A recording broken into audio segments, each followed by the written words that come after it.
Hey everyone, in this video I want to talk about something that's very common in Next.js applications that can actually hurt your app a lot. It has to do with authentication and basically where we do the authentication check, but also we often not only check if the user is logged in, basically if they have a valid token, we also want to get some user information like their email address that they're logged in with or their avatar image, because maybe we do want to show like an avatar type of component in the header, for example. Now, if you're doing something like this, which is very common, you have to be really careful, because if you're not, in some cases, it can actually really severely harm your application's performance. So you just need to know about a couple of things, and the fix is pretty easy, but you do have to be aware of the issue in the first place. It has to do with how pages and routes in Next.js are rendered and how authentication affects that. So there are some best practices in terms of how you should do authentication in Next.js that I quickly want to go over here in this video. So at its core, the issues that we'll discuss in this video have to do with the different rendering strategies that you have in Next.js. I recently did another video on that. So if you want a complete introduction to client-side rendering, server-side rendering, static site generation, incremental static regeneration, partial pre-rendering, all of these abbreviations that you've seen around, I recommend that you go through that video if you want to have a complete overview. But what we haven't really discussed there yet is how authentication impacts all of this. So let me actually just give you a quick recap of what all of this means. All right, so just to quickly demonstrate the issue. So let's say you have a very simple Next.js application. We just have this homepage here. It's just going to be a blog website, let's say, and we have a /post route, right? So here we have a very standard, nothing crazy going on, just some content here. And we also have for the individual blog post, right? So just a bunch of pages here with just some markup here, some standard content. I have no authentication here. Everybody can just go visit here. So here's the code of my application. Oh, we don't need to do much here. It's just a bunch of markup here, right? So for the homepage, basically, well, this H1, right? H1 and a paragraph, nothing crazy here. So now, if we are happy with developing our app and we want to go to production, I'm going to run a build of my app. So let me actually stop the dev server here. So now we're going to say npm run build. Let's actually just see what we get here, because when you run this script, it's actually a good idea, I think, sometimes to do this even locally, because it will give you some useful information here at the end. Yeah, so here now I get something that's actually really interesting.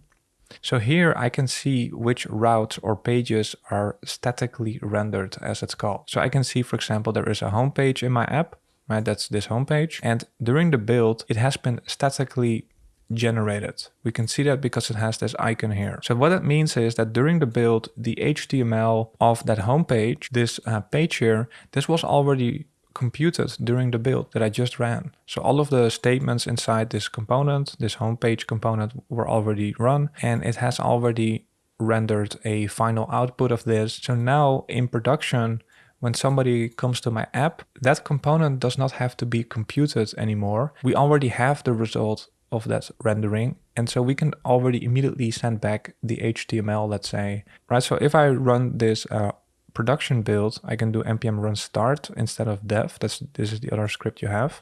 So now if somebody comes to this homepage, it's going to be really fast because nothing has to be computed anymore to show this page to the user. The rendering, the computing has just been done during the build, right? So this is static now. So there is already HTML, or the render result is already finished. So when a user comes to this page, we can immediately serve it, perhaps from a CDN. And then if the next user comes, we can also immediately serve it. So this is optimal. This is what we want. And this is also the default in Next.js. And we can actually see that it also did that, not only for the homepage, but also these other pages. So by default, it also has some not found page. We can ignore that. But you can see also for posts and also for the individual blog posts, these are all static. This is what we want. This is what we want, and we want to keep it this way if it's possible. Okay, so this static rendering, some people call it SSG, static site generation. This is the default in Next.js. And actually that makes total sense, because this is what we want to have.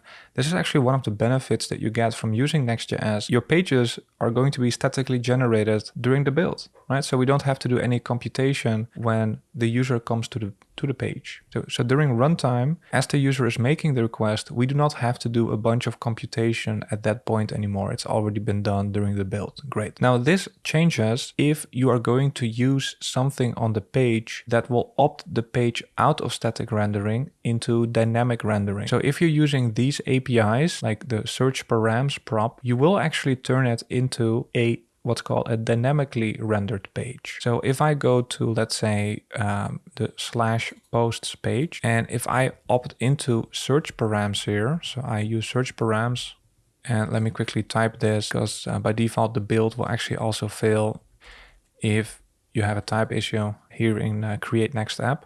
If I just grab something here from search and I just perhaps use it somewhere on the page, right? If I just try to use something like that on the page, and actually it needs to be a promise and we have to await it these days. So I just made it async await, but that doesn't really matter. So now if we run the build, let's actually see what we get.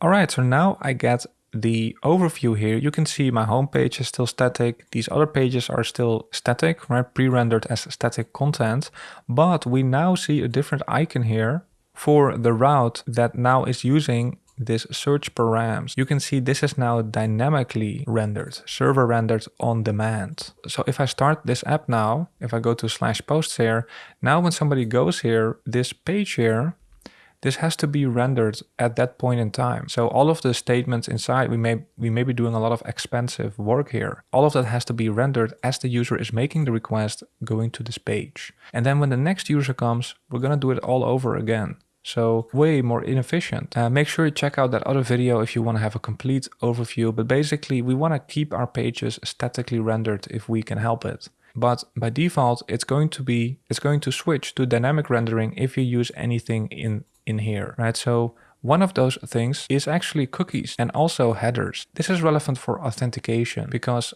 let's say we do want to have we want to gate the posts behind a login screen, right? So when somebody makes a request here, we're going to check if that user has a valid token, for example. We're going to grab the cookies from that incoming request, and we can do that in Next.js by using cookies here. This is a function, right? Cookies. And then we can check if there is a valid JSON web token, let's say. Right? This is a very common way that authentication is implemented. But because I'm using cookies, we just learned that the page becomes dynamically rendered, right? Which is not really what we want if we can help it. So let me actually demonstrate that to you. So let me actually remove this searchParams from this page.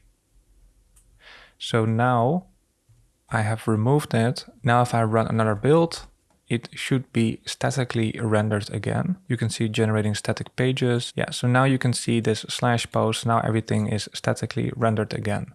Okay, but now we want to add authentication. It's going to use something with cookies or maybe headers, and it's going to check if, for example, there is a valid access token. This is pretty much any authentication solution that I have seen so far. It will do it that way. Let's actually see what happens if we do that. And so we can learn what is the proper way of doing authentication, basically. To demonstrate this, I'm going to use Kind here. I've been working with them for a long time. They are also today's sponsor. I had a great time using their platform. Yeah, it's just a great authentication solution. What I really like as well is that it's not only authentication anymore, they also have a billing offering now. So if you quickly want to add subscription payments to your app, you can now also do that with Kind. It's so much easier than trying to implement payments with Stripe, for example, yourself. Because with subscriptions, there's a lot of moving parts, there's plans, right? There's a pricing page that you want to show to a user.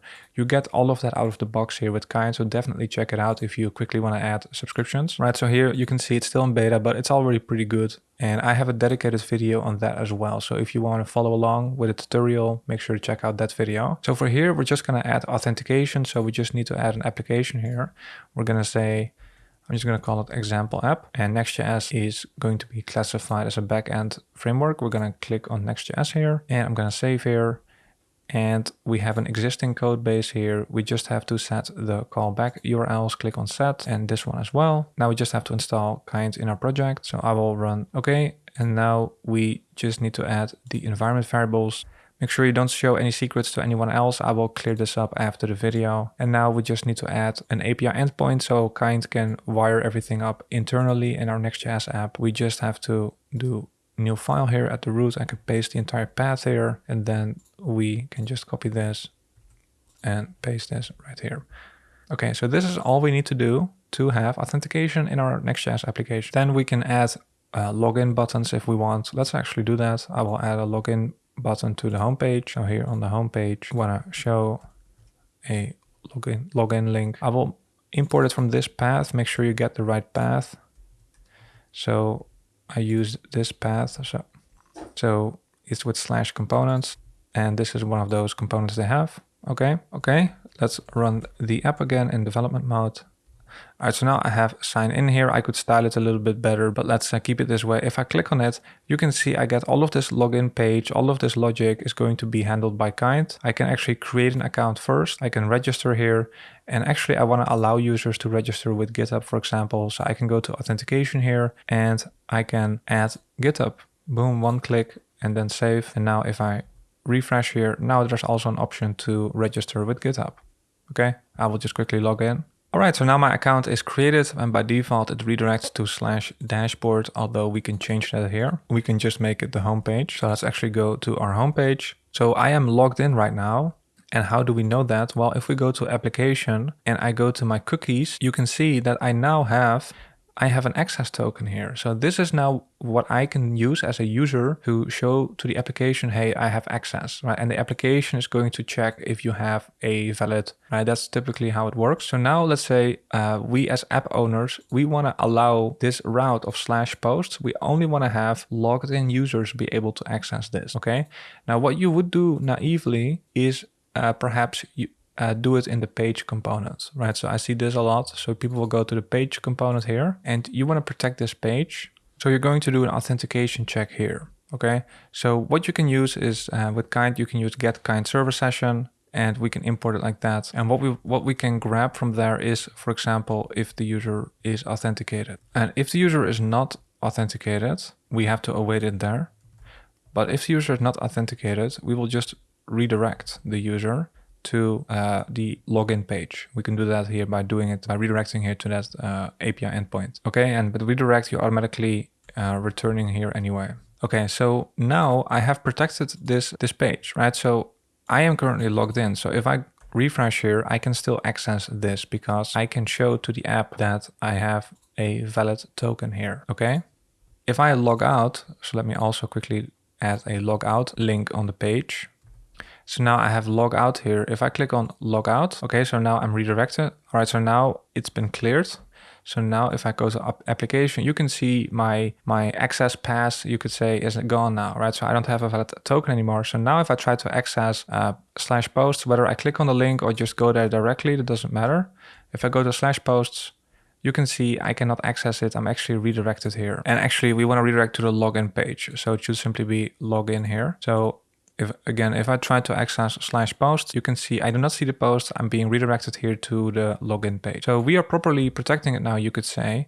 And technically that is true, but we are discussing static and dynamic rendering here. Really important, can really make a big difference in terms of performance, also for SEO and things like that. Now, if I run another build, npm run build, we will see that we're gonna have a small issue. All right, so now you can see I have, well, still the homepage is static and the individual post pages are static. We now have this API route. Okay, this is expected. This is we can ignore this, but our /post page is actually dynamically rendered now. So now whenever somebody goes to that /post page, right, it has to be rendered at that point. This is not efficient. We want to keep it static if it's possible. Now the reason this occurs, and this happens with any authentication solution that I have personally seen, and that is totally normal, and that is because when we do the authentication check here, they're going to check those cookies that I just showed you. And remember, when you use cookies, you're going to turn the page into a dynamically rendered page, right? Or cookies or headers or whatever you're checking. So we are not using the cookies or headers functions ourselves, but the authentication solution that you will be using is most likely going to use it under the hood. So their SDK is going to use those functions, and that is as expected, but they have to. We're not blaming them for that. So that's what's happening here, but luckily there is a pretty easy fix. This is what I have seen with any authentication solution. If you're doing it yourself, it's going to work very similarly. Right, so this could potentially be a big problem, especially for content websites. So if you're building a magazine website or e-commerce website, of which doesn't change very often, we do want to keep static rendering, but maybe it should only be logged in users that can view it. So you're going to add an authentication check like this. Well, that works, so all is good. But yeah, you do lose the static rendering in that case. So what is the solution here? The solution for this particular problem is, what you could do is simply use middleware instead. I can add middleware here, and Kind makes it very easy to add middleware here as well. So this is the default example I get from the Kind documentation. So in this case, we would want to check, let's say, the posts page route.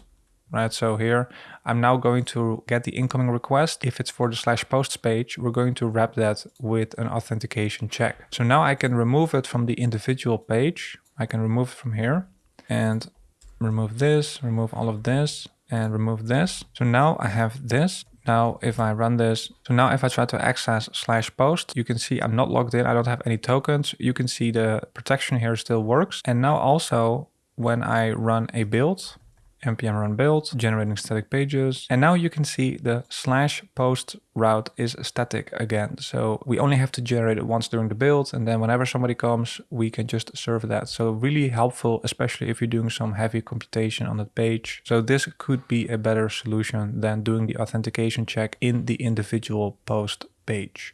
So this is the first pitfall, I guess you could say, that I wanted to bring to your attention, which is that for some scenarios, you may actually prefer doing the authentication check in some other place and not in the actual page component, because it will turn it into dynamic rendering.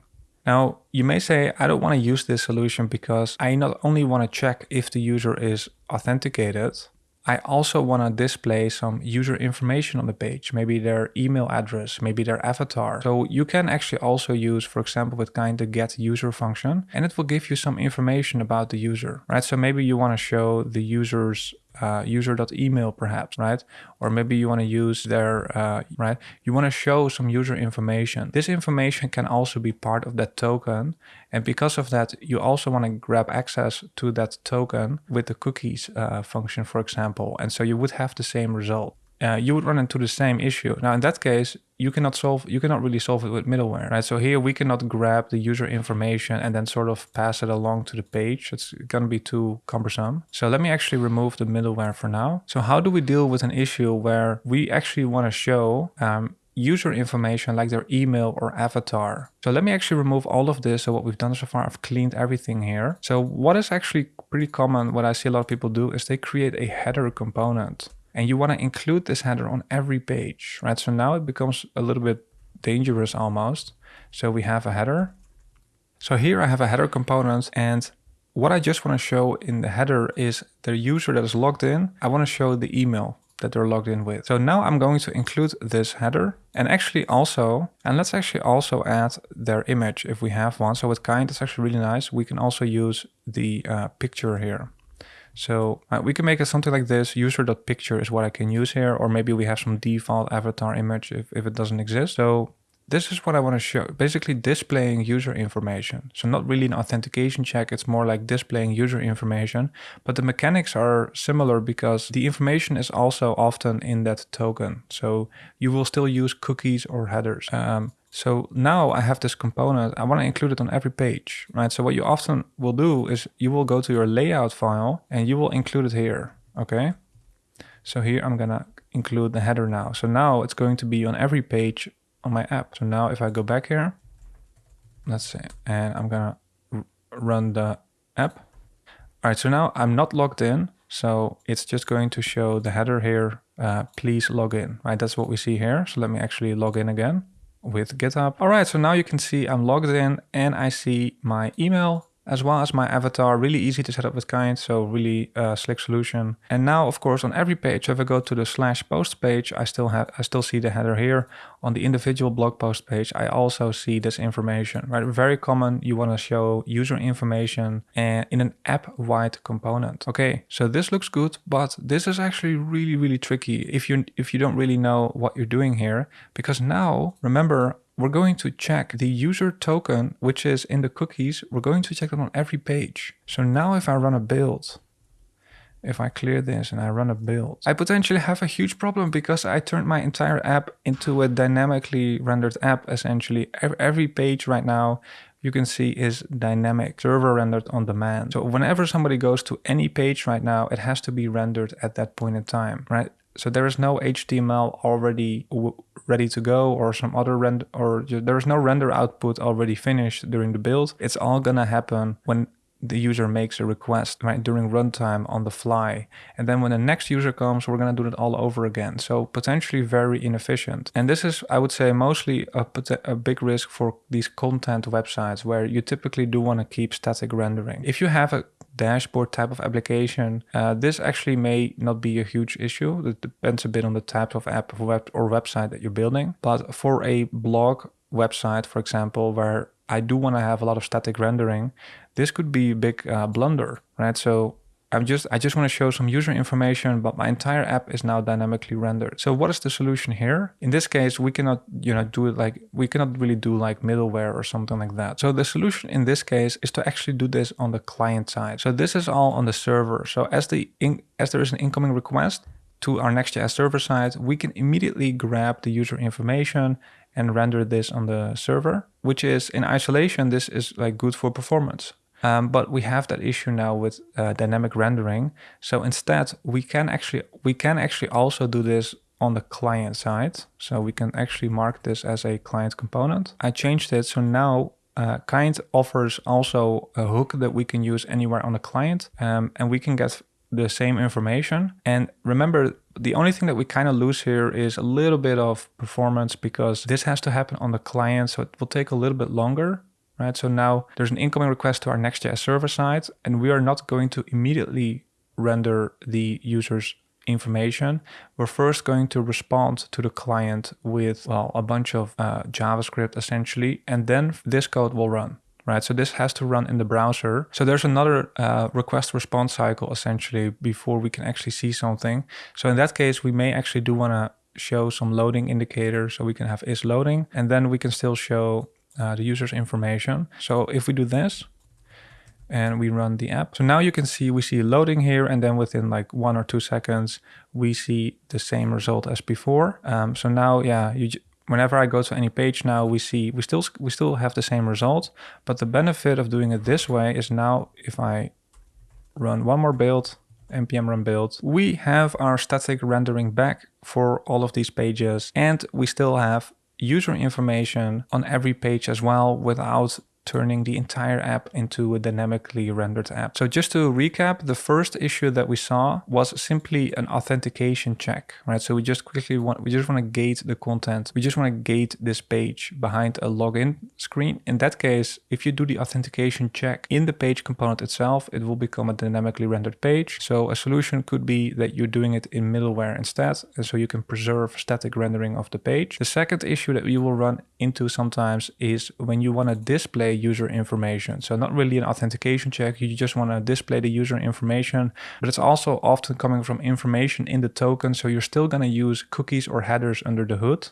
If you do that on the server side, it may also turn the page into dynamically rendered. And in fact, if you do it in an app-wide component, it may actually turn many pages into dynamic rendering. The solution for this could be to do it on the client side. In that case, you will have a little bit of loading time, but you can also preserve static rendering.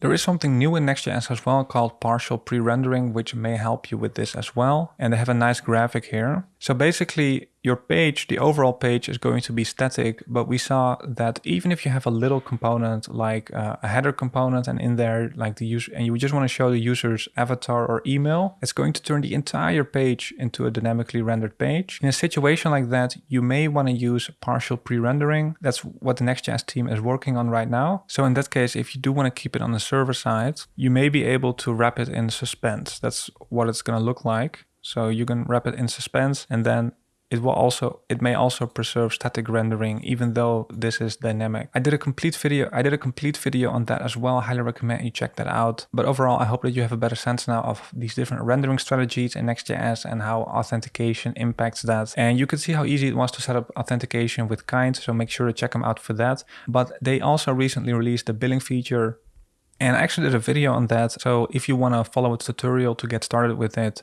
make sure to check out this video about adding payments to Next.js. You can literally do it in a few minutes. So if you're building an app and you need something like that, I think kind is a great option as well. You can find a link in the description. In any case, thanks for watching. Hope this helps you out, and I hope to see you in the next one. Bye.